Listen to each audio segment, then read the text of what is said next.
በመካከለኛው ምስራቅ ያለው ወታደራዊ ሚዛን አሁን በይፋ ስለመቀያየሩ እያየን እንገኛለን። ኢራን እስካሁን ስትከተለው የነበረውን የመከላከል ወይም ዲፌንሲቭ ዶክትሪን ስትራቴጂዋን ወደ ጎን በመተው ወደ አጥቂነትና የቅድመ ጥቃት ስሌት ወይም ኦፌንሲቭ ካልኩሌሽን መሸጋገሯን በይፋ አውጃለች። ይህ ታዲያ ተራ የፖለቲካ ንግግር ብቻ አይደለም፣ ይልቁንም በምድር ላይ ያለውን የኃይል አሰላለፍ የሚቀይር ትልቅ ወታደራዊ ክስተት ሆኖ ተመዝግቧል። ከዚህ ባሻገር በመካከለኛው ምስራቅ የነበሩ ዋና ዋና ጉዳዮችን ነው በዚህ ልዩ ጥንቅራችን የምንዳስሰው። በዚህም እንደነ ዴይሊ ሚረር የመሳሰሉ ድረገጾች ይዟቸው የወጡትን አነጋጋሪ ጉዳዮች እንመለከታለን። ኢራን የስፔስ ላውንች ቬሂክሎችን በመጠቀም ሊሆን ይችላል የዩኤስ ዩኬ ቤዙን ዲያጎ ጋርሺያ የሚባለውን የሚሊታሪ ቤዝ የመታችው ስፔስ ላውንች ቬሂክሎችን በመጠቀም ነው የሚል አንድ ጉዳይ ተነስቷል። እሱን እናነሳላችኋለን። ምንድን ነው ስፔስ ላውንች ቬሂክል ማለት ምን ማለት ነው የሚለውን ነገር እናነሳላችኋለን። ከዛ ባሻገር ደግሞ የተራቀቁ መሳሪያዎች የጠላቶቻችንን እቅድ እንዲከሽፍ አድርገዋል በማለት አንድ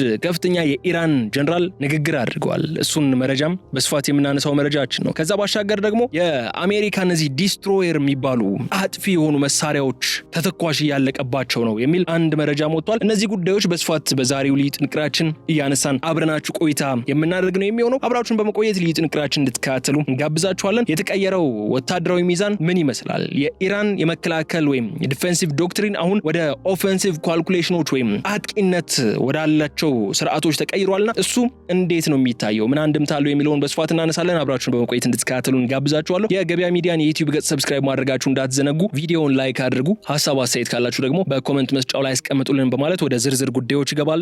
ተከታዩን አጭር መሸጋገሪያ አድምጠን እንመለስ።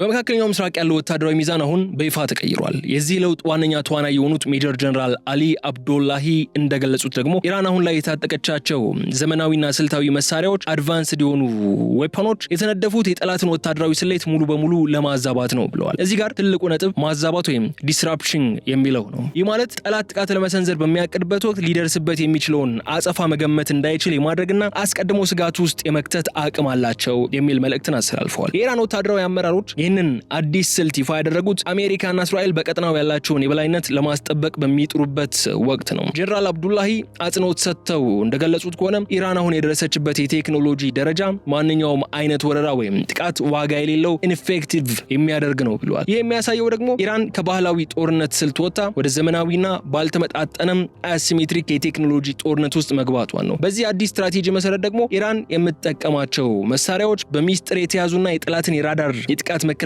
ዘዴዎች ወይም ኤር ዲፌንስ ሲስተሞችን ሰብረው የሚገቡ ናቸው። ይህ ደግሞ በዋሽንግተንና በቴል አቪቭ የደህንነት ቢሮዎች ውስጥ ከፍተኛ መረባበሽን ፈጥሯል። ምክንያቱ ደግሞ እስካሁን የነበረው የእገዳና የመከላከል ወይም ኮንቴይንመንት ፖሊሲ በእነዚህ አዳዲስ የስሌት ማዛቢያ መሳሪያዎች ምክንያት ሙሉ በሙሉ ዋጋ ቢስ ሊሆን ስለሚችል ነው። በዚህ የምንረዳውም ትልቁ ቁልፍ ጉዳይ ኢራን ራሷን ለታላቅ ግጭት እያዘጋጀች መሆኑ ብቻ ሳይሆን የግጭቱን ህግጋት ወይም ሩልስ ኦፍ ኢንጌጅመንትም በራሷ ፍላጎት ለመቀየር ስለመወሰኗ ነው። ይህ የስትራቴጂ ሽግግር ደግሞ የአሜሪካ የባህር ኃይል ክፍተቶችና ለሚሳኤል ርቀት መጨመር እንደ መሰረት ሆኖ ያገለግላል የሚለውን በስፋት እንድናነሳ ያስገደናል። በመካከለኛው ምስራቅ ባህር ላይ የሚንቀሳቀሱት የአሜሪካ የጦር መርከቦች በተለይም አርሌይ ቡርክ የተባሉት የጥፋት መርከቦች በአሁኑ ወቅት ከጠላት ጥቃት በላይ እጅግ አሳሳቢ ከሆነ የውስጥ ችግር ጋር ነው እየታገሉ ያሉት። ይኸውም የጥይትና የሚሳኤል ክምችታቸው በፍጥነት እየተሟጠጠ መምጣቱ ነው። የመረጃ ይዞት የወጣው ታስኒም ኒውስ ነው። ታስኒም ምንድነው ያለው? የአሜሪካ የባህር ኃይል በቀጠናው ያለውን የበላይነት ለማስቀጠል ያለበትን ትልቅ የሎጂስቲክስ ክፍተት ቁልጭ ተብሎ እየታየ ይገኛል ብለዋል። ዋነኛው ቀውስ ያለው የሚሳኤል እጥረት ላይ ብቻ አይደለም፣ ይልቁንም እነዚህ መርከቦች ያላቸውን ትጥቅ በባህር ላይ ያሉ ዳግም መሙላት አለመቻላቸው ወይም ኢናቢሊቲ ቱ ሪሎድ አት ዘ ሲ የሚባለውን ፈተና ነው የገጠማቸው። በአሁኑ ወቅት የአሜሪካ አጥፊ መርከቦች የሚጠቀሙባቸው ቀጥታ ተተኳሽ ሚሳኤል ማስወንጨፊያዎች ወይም ቨርቲካል ላውንች ሲስተም አንድ የተኩሰው ካለቁ መርከቧ ወደ አስተማማኝ ወደብ ተመልሳ በልዩ ክሬንና በቴክኖሎጂ ካልተጫነላት ወይም ሪሎድ ካላደረገች በስተቀር በባህር ላይ ሆና ትጥቅ መቀበል ትቸገራለች ነው። ይህ ማለት ምን ማለት ነው? ኢራን ወይም አጋሮቿ የሚሰነዝሩት ተከታታይ የድሮንና የሚሳኤል ጥቃት አሜሪካ መርከቦቿ ራሳቸውን ለመከላከል ሲሉ ብቻ ያላቸውን ውድ ሚሳኤሎች እንዲጨርሱ ያደረጋቸው ነው ያለው። አንድ የሚሳኤላቸው ካለቀ ደግሞ መርከቦቹ ለጥቃት የተጋለጡ ባዶ ሳጥኖች ይሆናሉ ማለት ነው። ይህ ክፍተት ለመሙላት ደግሞ መርከቧ ከውጊያ ቀጠና ወጥታ ረጅም ርቀት ተጉዛ ወደብ ድረስ ሄዳ ተተኳሽ መጫን አለባት። ይህ ደግሞ በጦርነት ወቅት የማይታሰብና የጊዜና የኃይል ብክነትን የሚያስከትል ነው። የፔንታጎን ባለስልጣናት ይህንን ችግር ለመፍታት አዳዲስ የባህር ላይ ትጥቅ መሙያ ቴክኖሎጂዎችን ለመሞከር እየሰሩ ነው ያሉት። ግን እስካሁን ድረስ ምንም ተግባራዊ ሊያደርጉት የቻሉ ውጤታማ አሰራር አላገኙም። ይህ ቴክኒክ ድክመት ደግሞ ኢራን ጀነራሎች ቀደም ብለው ለገለጹት የስሌት ማዛቢያ ስትራቴጂ ትልቅ እድል የሚሰጡ ነው ተገኝቷል። ጠላትህ መከላከያ ሚሳኤሉ እስኪያልቅ ድረስ ብቻ ጥቃት በመሰንዘር ከዚያም መከላከያው ሲዳከም ወሳኝ ጥቃት መፈጸም የሚቻልበትን ሁኔታ ፈጥሯል። ይህ ደግሞ በአሁኑ ወቅት በቀይ ባህርና በአካባቢው ያሉ የአሜሪካ የጦር መርከቦች ከባድ ውጥረት ውስጥ እንዲገቡ አድርጓቸዋል። እያንዳንዱ የሚተኮስ የሚሳኤል ዋጋ በሚሊዮን የሚቆጠር ዶላር የሚያወጣ ከመሆኑም በላይ የሚተካበት መንገድ ደግሞ አዝጋሚ መሆኑ የአሜሪካን የባህር ኃይል የበላይነት ጥያቄ ውስጥ ከቷል። ይህ የትጥቅ እጥረት ደግሞ የኢራን የሚሳኤል ርቀት መጨመር ጋር ተዳምሮ የቀጠናውን የጦርነት ምስል ሙሉ በሙሉ ወደ ኢራን የበላይነት ሊያዘነብለው የሚችልበት እድልን እያመቻቸ ይገኛል። ይህ የመካከለኛው ምስራቅ ወታደራዊ ካርታ በአንድ ጅንበር የሚቀይር ክስተት ነው። ኢራን በቅርቡ ያደረገችው የጠንፈር መንኮራኩር ማምጠቂያ ወይም ስፔስ ላውንች ቬሂክል ወይም ኤስኤልቪ ሙከራ ለሳይንሳዊ ምርምር ብቻ ሳይሆን እጅግ አደገኛ የሆነ ወታደራዊ መልእክትም ያዘለ ነው። ይህ ቴክኖሎጂ ኢራን የባሊስቲክ ሚሳኤሏን ርቀት እስከ 4000 ኪሎ ሜትር ድረስ እንድታራዝም ያስቻላት ነው። ይህም በህንድ ውቅያኖስ የሚገኘውና ስልታዊ የሆነውን የአሜሪካና የዩኬው የጦር ሰፈሩ ዲያጎ ጋርሲያን በቀጥታ ኢላማ ውስጥ የከተተ ነበር። ይህ ለውጥ ለምን ትልቅ ትርጉም አለው የሚለው ጥያቄ ማንሳት ደግሞ ግድ ይለናል። ዲያጎ ጋርሲያ ለአሜሪካ ጦር በመካከለኛው ምስራቅና በኢንዶ ፓሲፊክ ቀጠና ለሚያደርገው እንቅስቃሴ ዋነኛው የሎጂስቲክስ እና የክምችት ማዕከል ነው። እስካሁን ድረስ ኢራን ይህንን ሰፈር የመምታት አቅም እንደሌላት ነበር ሲታመን የነበረው። አሁን ሚረር ይዞት የወጣ ዘገባ እንደሚያመላክተው ግን የኢራን የጠፈር ቴክኖሎጂ ግስጋሴ ይህንን እውነታ ቀይሯል። አሁን ላይ ኢራን ከገደብ በላይ የሆነ ርቀት መምታት የሚያስችል አቅም መያዟ የአሜሪካ ጦር ደህና ነኝ ብሎ በሚያስብበት ርቀት ላይ እንኳን ስጋት እንዲደቀንበት አድርጓል። የወታደራዊ ተንታኞች መረጃዎች እንደሚያሳዩት ደግሞ የጠፈር መንኮራኩር ማምጠቂያ ሮኬቶችና አህጉር አቋራጭ ባሊስቲክ ሚሳኤሎች ወይም ICBM የሚጠቀሙት ቴክኖሎጂ ተመሳሳይ ነው። ኢራን ሳተላይት ወደ ጠፈር ለመላክ የምትጠቀምባቸውን ሮኬቶች የጦር ጭንቅላት ወይም ዋርሄድ ተሸክመው 1000 ኪሎ ሜትሮችን የመጓዝ አቅም እንዳለው በተግባር አሳይታለች። ይህ ደግሞ በምዕራባውያን ዘንድ ኢራን በድብቅ አህጉር አቋራጭ ሚሳኤሎችን እያበለጸገች ነው የሚለውን ስጋት ወደ እውነትነት እንዲቀየር አድርጎታል። ያ በዲያጎ ጋርሲያ ላይ የተደቀነው ስጋት የአሜሪካን ስልታዊ ዝግጅት ሙሉ በሙሉ የሚያዛባ ነው። አሜሪካውን ላይ የራሷን የጦር ሰፈሮች ከኢራን ሚሳኤሎች ለመከላከል አዳዲስ የጸረ ሚሳኤል ዘዴዎችን በስፋት ለመዘርጋት እንድትገደድም አድርጓታል። ይህ ደግሞ ቀደም ብለን እንደተመለከትነው አስቀድሞ በሚሳኤል እጥረትና በሎጂስቲክስ ድክመት ስለተመታው የአሜሪካ የባህር ኃይል ተጨማሪ ጫናን የሚፈጥር ነው። ባጭሩ ግን የኢራን የሚሳኤል ርቀት እስከ 4000 ኪሎ ሜትር መለጠጡ ጦርነቱ በመካከለኛው ምስራቅ ወሰን ብቻ እንደማይወሰን የሚያሳይ ግልጽ ምልክት ነው። የኢራን ጀነራሎች የስሌት ማዛቢያ ብለው የጠሩት ይህ ስልት አንዱ አካልም ይሄው ነው። ጠላት ራሱን ደህንነቱ በተጠበቀ ርቀት ላይ አድርጎ ጥቃት እንዳይሰነዝር የተኛውን ቦታ ቢሆን መድረስ እንደሚቻል በተግባር ማሳየት ማለት ነው። በኢራን ወታደራዊ አመራር ውስጥ ትልቅ ስልጣን ያላቸው እንደነ ሜጀር ጀነራል አሊ አብዶላሂ በቅርቡ የሰጡት መግለጫ የቴህራን የጦርነት ስልት ከአሮጌው የመከላከል አስተሳሰብ ወደ አዲስና አስፈሪ አጥቂነት ምዕራፍ አሽጋግሮታል። ጀነራሉ በግልጽ እንደተናገሩት ኢራን አሁን የደረሰችበት የታጠቁ መሳሪያዎች ደረጃ የጠላትን ወታደራዊ ስሌት ሙሉ በሙሉ የሚያዛባ ወይም ዲስራፕቲንግ ኢነሚስ ካልኩሌሽን ተብሎ የሚጠራ ስርዓትን የሚከተል ነው። ይህ ማለት ደግሞ ኢራን ካሁን በኋላ ጥቃት እስኪሰነዘርባት ጠብቃ አጸፋ የምትመልስ ሳይሆን ስጋት ሲደቀንባት አስቀድማ ጥላትን ሸባ የማድረግ ጥቃት የመሰንዘር አቅምና ፍላጎት እንዳላት የሚያሳይ ነው። የአስተሳሰብ ለውጥ ወይም ስትራቴጂክ ሽፍት በምዕራባውያን ዘንድ ከፍተኛ ድንጋጤን የፈጠረ ነው። ጀነራል አብዶላሂ እንዳብራሩት የኢራን ወታደራዊ ኢንዱስትሪ ያመረታቸው አዳዲስና ሚስጥራዊ መሳሪያዎች ጠላቶቻችን ሊከላከሏቸው የማይችሉ ናቸው ነው ያሉት። ይህ የአጥቂነት መመሪያ ወይም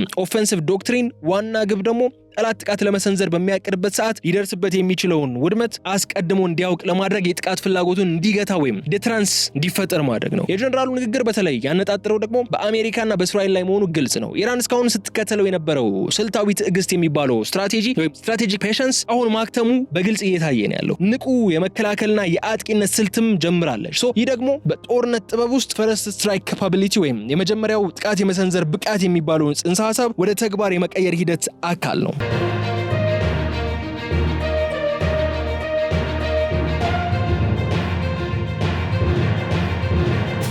ከዚህ በተጨማሪ ጀነራል አብዱላሂ የኢራን ጦር መሳሪያዎች በቴክኖሎጂ ረገድ እጅግ የላቁ መሆናቸውና የጠላትን የራዳርና የኤሌክትሮኒክስ መከላከያ ዘዴዎች በቀላሉ ማለፍ እንደሚችሉም ገልጿል። ይህ መግለጫ ቀደም ብለን ካየናቸው ነጥቦች ጋር ስናያይዘው የአሜሪካ የባህር ኃይል የሚሳኤል እጥረትና የሎጂስቲክስ ድክመት ጋር ተዳምሮ ሲታይ ኢራን አሜሪካና እስራኤልን ድክመት ጠንቅቃ እንደምታውቅና ያንን ድክመት ለመጠቀም ደግሞ ሙሉ ዝግጁነት እንዳላት የሚያሳይ ነው። ይህ የጀነራል አሊ አብዱላሂ ማስጠንቀቂያ ተራ ዛቻ ብቻ ተደርጎ የሚወሰድ አይደለም። ኢራን በቀጠናው ያላትን የኃይል ሚዛን በበላይነት ለመያዝ የወሰነችበትን ስልታዊ አቅጣጫ አመላካች ነው። ጠላትን ግራ የሚያጋቡ መሳሪያዎች በእጃችን መኖራቸው ማንኛውም አይነት ወታደራዊ ግጭት ውጤት አስቀድሞ ለመወሰን ያስችላል የሚለው የጀነራሉ እምነት ለመካከለኛው ምስራቅ አዲስና ያልተጠበቀ ስጋትን ይዞ ነው የመጣው። በቀይ ባህርና በኤደን ባህረ ሰላጤ ላይ የሚታየው የባህር ላይ ጦርነት በአሁኑ ወቅት በዓለም አቀፍ ወታደራዊ ታሪክ ውስጥ ታይቶ የማይታወቅ አዲስ መልክን ይዟል። የአሜሪካ የጦር መርከቦች በቀን 24 ሰዓት ለሚሰነዘሩ የድሮንና የሚሳኤል ጥቃቶች ተጋልጠዋል። ይህ ሁኔታ ደግሞ የአሜሪካን የባህር ኃይል የበላይነት እየፈተነው ነው ያለው። እስካሁን የነበረው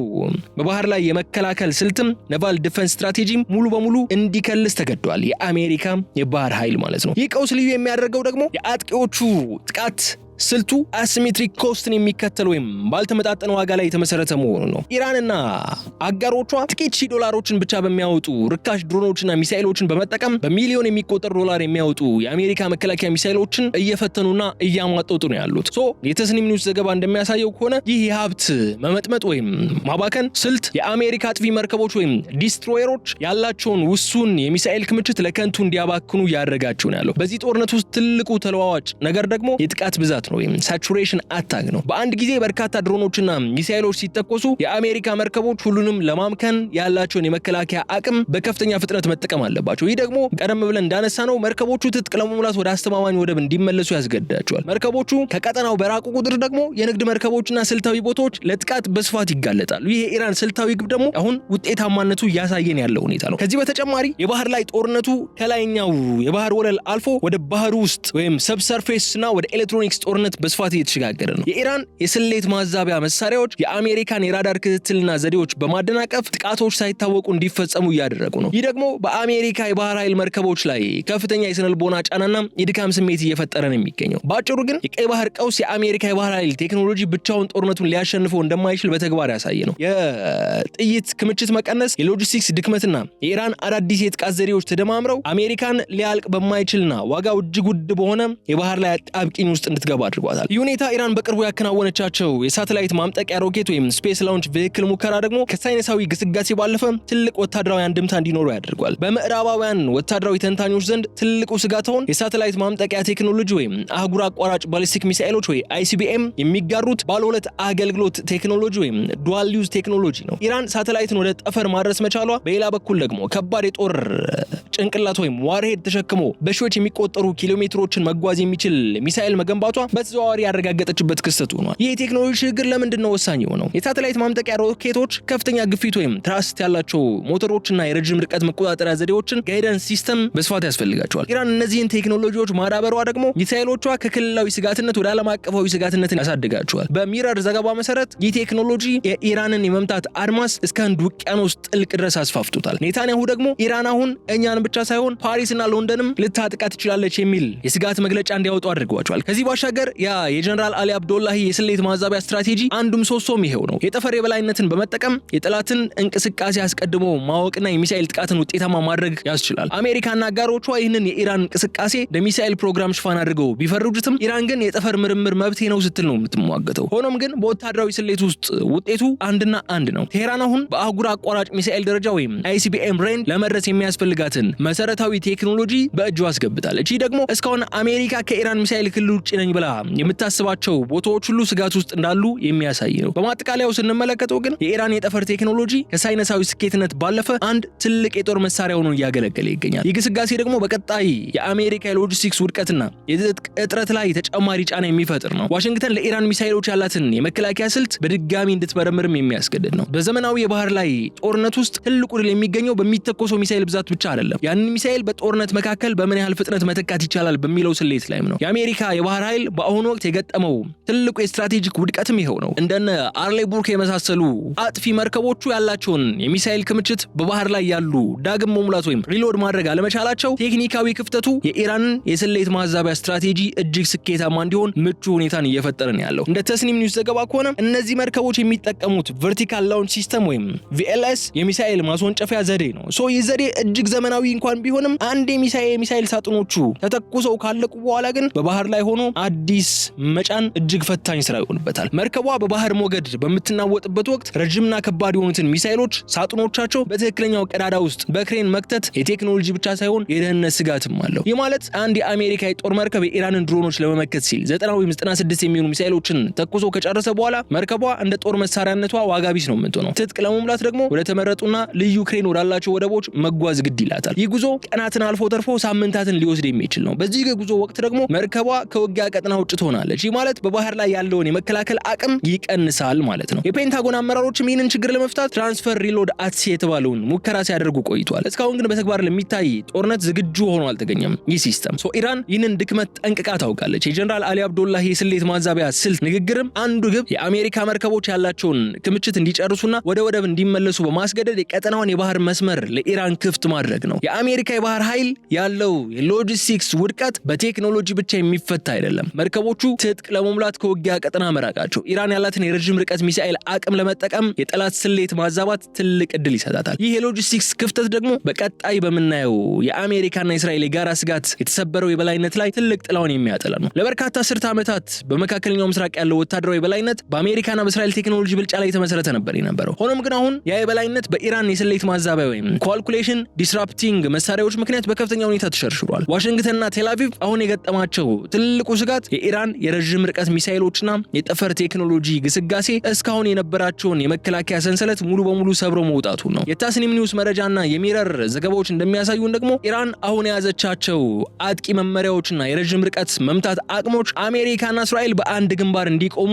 የሚያስገድዳቸው ነው። እስራኤል በቅርብ ርቀት ከሚሰነዘርባት የሚሳኤል ጥቃት በተጨማሪ አሁን ላይ አሜሪካ በህንድ ውቅያኖስ ያላትን የዲያጎ ጋርሲያ ጦር ሰፈር ስጋት ላይ መውደቁ ለሁለቱ አጋሮች የተቀናጀ የመከላከያ ስልት እንዲነድፉ ትልቅ ጫናን የሚፈጥርባቸው ጉዳይ ሆኗል። ይህ የተሰበረ የበላይነታቸው የሚገለጠው ደግሞ በሁለት መንገድ ነው። አንደኛው እስራኤል የምትመካበት አይሮንዶም እንዲሁም አሮው የተመሳሰሉ የመከላከያ ዘዴዎች ኢራን ይፋ ካደረገቻቸውና የጠላት ስሌት የሚያዛቡ ከተባሉ አዳዲስ ሃይፐርሶኒክ ወይም የላቁ ሚሳኤሎች ከነሱ ጋር ሲነጻጸሩ ውጤታማነታቸው ጥያቄ ውስጥ ወድቋል። ሁለተኛው ደግሞ አሜሪካ በቀጠናው ያላትን የጦር መርከቦች በሚሳኤል እጥረት ምክንያት የሚሰነዘርባቸው ጥቃት መቋቋም ካልቻሉ ስጋቱ የበለጠ ይሆናል ማለት ነው።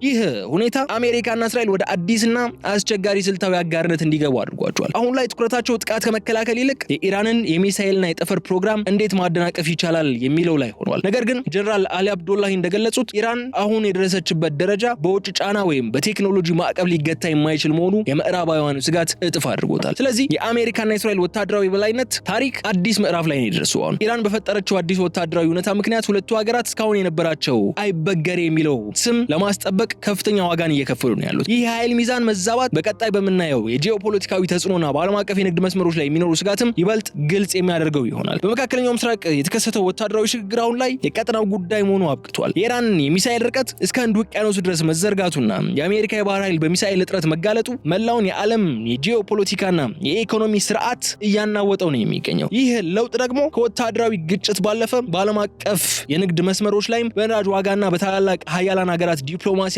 ግንኙነት ላይም ከፍተኛ ጥላውን አጥልቷል። ይህ ተጽዕኖ በዋነኛነት የሚታየው በዓለም አቀፍ የባህር ላይ ንግድ መስመሮች ነው። የኢራን የስሌት ማዛቢያ መሳሪያዎች በቀይ ባህርና በኤደን ባህረ ሰላጤ ላይ የአሜሪካን መርከቦች አጣብቂኝ ውስጥ እንዲገቡ አድርጓል። የንግድ መርከቦች መንገዳቸውን እንዲቀይሩ አስገድዷቸዋል። ይህ ደግሞ የመጓጓዣ ዋጋን እንዲጨምር፣ በዓለም አቀፍ ደረጃም የዋጋ ግሽበት እንዲከሰት አድርጓል። የሚረር ዘገባ እንደሚያሳየን ከሆነ የዲያጎ ጋርሲያ ጦር ሰፈር ስጋት ላይ መውደቅ አሜሪካ በኢንዶ ፓሲፊክ ቀጠና ላይ ያላትን ስልታዊ ቁጥጥር እንዲዳከም ያደረገ ነው። በሌላ በኩል ደግሞ ደግሞ ይህ ክስተት በዓለም አቀፍ የኃይል ሚዛን ወይም ባላንስ ኦፍ ፓወር ላይ ትልቅ ለውጥ እያመጣ ነው ያለው። የኢራን ቴክኖሎጂያዊ የበላይነት መታየት እንደ ሩሲያና ቻይና ያሉ ሀገራት በቀጠናው ያላቸውን ተጽዕኖ እንዲያሳድጉ በር ከፍቶላቸዋል። አሜሪካ በባህር ላይ ያላትን የበላይነት ማስጠበቅ አለመቻሏ ሌሎች ታዳጊ ሀገራት ከዋሽንግተን ይልቅ ወደ አዲሱ የኃይል ማዕከል እንዲያዘነብሉ እያደረጋቸው ነው ያለው። ይህ ደግሞ ለብዙ ዓመታት የነበረውን የአንድ ዋልታ ወይም ዩኒፖላር የዓለም ስርዓት ወደ ብዙ ዋልታ ወይም መልታይ ፖላር እየቀየረው ነው ያለው። በተለይም የኢራን የጠፈር ቴክኖሎጂ ግስጋሴ የጠፈር ጦርነት ወይም ስፔስ ዋርፌር ስጋት ወደ አዲስ ደረጃ አሸጋግሮታል። አህጉር አቋራጭ የሚሳኤል አቅም መኖር ማለት ኢራን አሁን ላይ በአውሮፓና በኤስያ ያሉ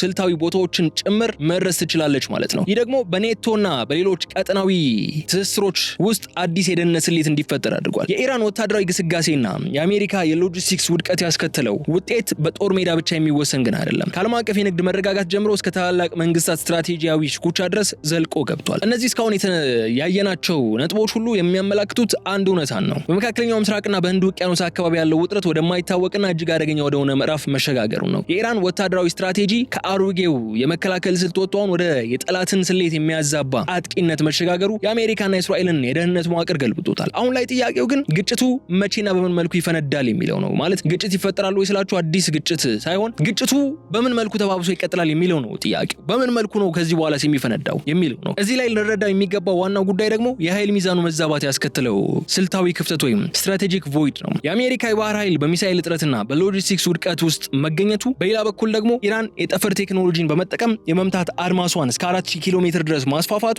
የዲፕሎማሲውን በር ሙሉ በሙሉ ሊባል በሚችል ደረጃ እያጠበበው ነው ያለው። ሜጀር ጀነራል አሊ አብዶላሂ እንዳሉት ከሆነ ኢራን አሁን ላይ የያዘቻቸውን መሳሪያዎች የመጀመሪያውን ጥቃት ወይም ፕሪኤምፕቲቭ ስትራይክ የመሰንዘር አቅም የሚሰጧት ናቸው። ጠላቶቿም በተመሳሳይ መልኩ አስቀድመው እርምጃ እንዲወስዱ ሊያነሳሷቸው የሚችሉ ናቸው። ይህ የማይታወቅ ግጭት ወይም አንፕሬዲክተብል ኮንፍሊክት አራት ዋና ዋና መልኮች ሊኖሩት እንደሚችሉት ይጠበቃል። የመጀመሪያው አሜሪካ ትጥቅ ለመሙላት ወደ ወደብ በምትመለስበት ወቅት የሚፈጠር የባህር ላይ ክፍተት ነው። ሁለተኛው የርቀት ጥቃቶችን መባባስ ነው። የዲያጎ ጋርሲያ ሰፈር በጥቃት ኢላማ ውስጥ መውደቁ ሌላኛው የማይታወቅና ጦርነቱ በምን መልኩ ሊስፋፋ ይችላል ተብሎ እንዲሰጋ ያደርጋል። ሶስተኛው የቴክኖሎጂው ጦርነት ነው። የኢራን የስሌት ማዛቢያ መሳሪያዎች የጠላትን ራዳርና መከላከያ ሰብረው መግባት አቅማቸው አሁንም ጥያቄ ውስጥ ስለሆነ በቀጣይ ምን አይነት ጥቃቶችን ኢራን መፈጸም ትችላለች የሚለው ጉዳዮችን መገመት እንዲከብዱ ያደርጋል። አራተኛው ደግሞ የዓለም አቀፍ የኢኮኖሚ መንቀጥቀጥ ነው። የንግድ መስመሮች መዘጋታቸው የነዳጅ ዋጋ እንዲንር አድርጎታል። ተስኒምና ሚረር ይዟቸው የመጡ ዘገባዎች እንደሚያሳዩት ዓለም አሁን ያለችበት ሁኔታ በሁለት ታላላቅ ወታደራዊ አስተሳሰቦች መካከል የሚደረግ የሞትና የሽረት ትግል ውስጥ ነው። አንደኛው ወገን የቆየውን የበላይነቱን ለማስጠበቅ የሚታገል ነው። ሌላኛው ደግሞ አዳዲስ የቴክኖሎጂ ግኝቶችን በመጠቀም ያንን የበላይነት ለመስበር ቆርጦ ተነስቷል። ይህ ፍጥጫ ቀጣዩን ወታደራዊ ግጭት ከመቼው ጊዜ በላይ ውስብስብና አጥፊ እንዲሆን ያደርገዋል። ይህን ስንመለከተው የቆየ ነው የኢራን የሚሳኤል ግስጋሴና የአሜሪካ የባህር ኃይል ድክመት ተራ ዜናዎች ሊሆኑ አይችሉም። ይልቁንም የዓለም የፖለቲካ ካርታ የሚቀይሩ ታላላቅ ክስተቶች ናቸው። እነዚህ የወደፊቱ ግጭት አቅጣጫ የሚወስኑ ጉዳዮችም እነዚሁ ራሳቸው እንደሚሆኑ በማንሳት ልዩ ጥንቅራችንን እዚህ ላይ እንቋጫለን። በቀጣይ በሌሎች ዝርዝር ጉዳዮች መልሰን እስክንገናኝ ድረስ አብራችሁን ስለቆያችሁ እጅግ አድርጌ ነው የማመሰግነው። የገበያ ሚዲያን የዩቲዩብ ገጽ ሰብስክራይብ ማድረጋችሁ እንዳትዘነጉ፣ ቪዲዮውን ላይክ አድርጉ፣ ሐሳብ አስተያየታችሁን ደግሞ በኮሜንት መስጫው ላይ አስቀምጡልኝ በማለት እዚህ ጋር እሰናበታለሁ። ሰላም።